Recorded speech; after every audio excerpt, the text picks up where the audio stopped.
혹시 외로움에 가격표가 붙어 있다면 과연 얼마일까요? 오늘 우리가 다룰 이야기는요, 바로 점점 심각해지는 사회적 단절 문제, 그리고 그 뒤에 숨어 있는 어마어마한 경제적 비용에 대한 겁니다. 우리가 모르는 사이에 이 외로움이라는 감정이 사회 전체에 정말 엄청난 대가를 청구하고 있거든요. 자, 이 숫자 한번 보세요. 35%. 이게 뭐냐면요. 현재 우리나라 전체 가구 중에서 무려 3분의 1 이상이 혼자 사는 1인 가구라는 뜻입니다.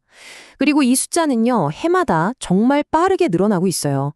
우리 사회의 구조 자체가 근본적으로 바뀌고 있다는 아주 분명한 신호죠. 네, 맞아요. 이런 거대한 통계는 결국 한 사람의 아주 개인적인 감정으로 이어집니다. 바로 외로움이죠.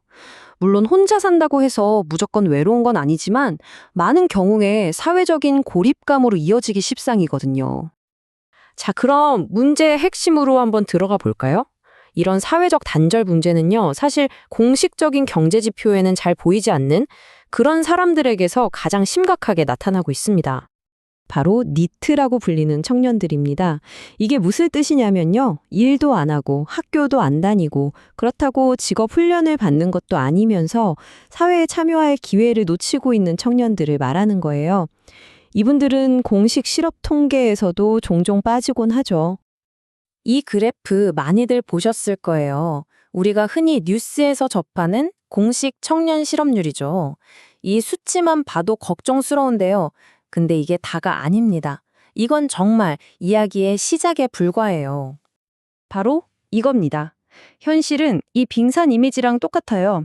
우리가 보는 공식 실업률은 저기 수면 위에 보이는 아주 작은 부분일 뿐이고요. 진짜 문제는 저 물 밑에 숨어 있습니다.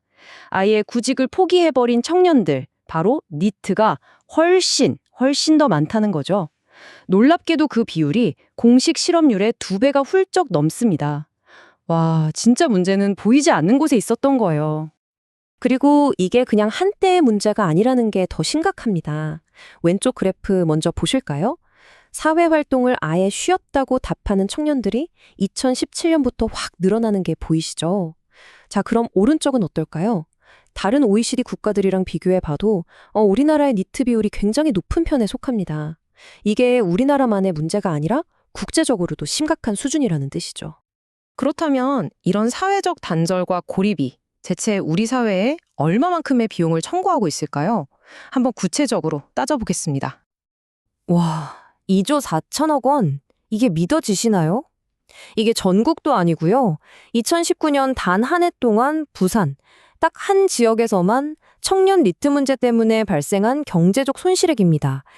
그러니까 이 청년들이 일을 했다면 벌 수 있었던 돈이 이만큼 사라졌다는 거죠. 이걸 전국 단위로 환산하면 와, 정말 상상하기도 힘든 액수가 될 겁니다. 근데 이게 어디 돈 문제뿐이겠어요. 숫자로 계산할 수 없는 비용이 훨씬 더 크고 아프죠.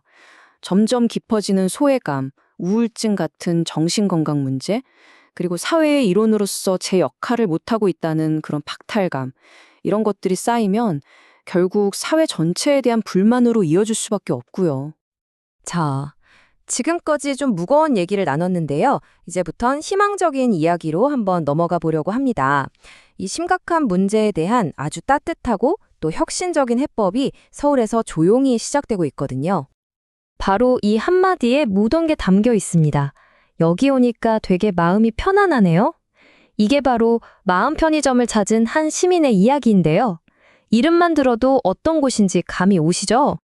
마음 편의점은요, 말 그대로 물건 대신 마음의 위로와 사람 사이의 연결을 파는 곳이에요.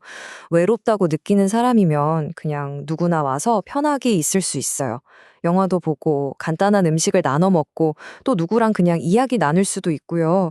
원한다면 전문가 상담도 받을 수 있고 같이 요리하거나 운동하는 그런 소모임에 참여하면서 자연스럽게 어울릴 수도 있습니다. 이런 공간이 사람들에게 얼마나 필요했는지는 이 그래프가 딱 보여줍니다. 문을 연 첫 달에는 한 40명 정도가 찾아왔는데 최근에는 한 달에 160명이 넘는 분들이 오세요. 무려 4배 이상 늘어난 거죠. 그만큼 이런 공간에 대한 갈증이 엄청났다는 증거 아닐까요? 결국 핵심은 이건 것 같아요. 대화 한마디 나눈다는 자체가 외로움을 좀 덜어줘요. 맞아요. 무슨 거창한 해결책이 필요한 게 아니었던 거죠. 그냥 누군가와 눈을 맞추고 소소한 이야기를 나누는 것. 그것만으로도 외로움이라는 그 무거운 짐을 함께 나눠질 수 있다는 겁니다. 바로 이게 사람 사이의 연격이 가진 힘이죠. 자, 그럼 이제 시야를 조금 더 넓혀볼게요. 이 마음 편의점처럼 좋은 시도들이 그냥 하나의 멋진 사례로 그치는 게 아니라 사회 전체 시스템으로 자리 잡으려면 어떻게 해야 할까요? 정부는 뭘 할 수 있을까요? 여기서 우리가 참고할 만한 아주 좋은 모델이 있습니다. 바로 호주인데요. 호주는 이런 사회 문제를 해결하려는 사회적 기업들을 아주 체계적으로 지원하는 잘 짜인 시스템을 갖고 있어요. 이걸 연결의 경제를 만드는 국가 전략의 일부로 보는 거죠. 조금 복잡해 보일 수도 있지만 사실은 아주 체계적인 5단계로 되어 있습니다. 첫째, 국가 전체적으로 뭐가 필요한지 분석하고요. 둘째, 기업들이 서로 돕도록 네트워크를 만들어줘요. 셋째, 세금 혜택 같은 걸로 사업하기 좋은 환경을 조성해주고, 넷째, 성장 단계에 맞춰서 자금을 지원합니다. 그리고 마지막으로 교육이나 기술 교류를 활발하게 만들어주는 거죠. 어때요? 이렇게 구체적인 계획이 있으니까 우리도 충분히 해볼 수 있겠다는 생각이 들지 않으세요? 자, 이제 오늘 이야기의 마무리를 향해 가고 있는데요. 이 모든 이야기를 관통하는 가장 중요한 메시지는 뭘까요? 핵심은 바로 이겁니다. 사회적 단절, 이 외로움이라는 건요, 그냥 개인의 감정 문제가 아니에요. 실제로 우리 사회에 수조 원대의 비용을 발생시키는 아주 심각한 경제 문제입니다. 그렇다면 반대로 생각해 보세요. 마음 편의점처럼 사람들을 다시 연결하는 데 투자하는 건 단순한 복지를 넘어서는 일입니다.